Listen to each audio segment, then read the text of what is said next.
У меня очень важное сообщение для вас. Вы должны внимательно выслушать меня.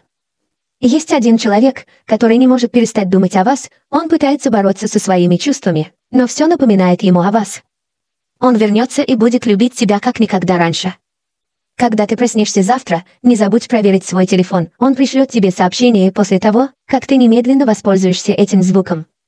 У него есть огромное желание сказать тебе, что он любит тебя. Г желает тебя и нуждается в тебе. Вы скоро сблизитесь и вместе станете красивой парой. Поверьте мне, если вы видите это прямо сейчас, то это действительно происходит. Он попросит встретиться и отнесется к этому серьезно. Не верите мне? Попробуйте и увидите. Вы думаете, что он игнорирует вас, но на самом деле он только начал понимать, что должен быть с вами. Напишите в комментариях «Я принимаю» и поделитесь этим видео, чтобы оно стало реальностью. Карма существует. Не удивляйтесь, если это сбудется.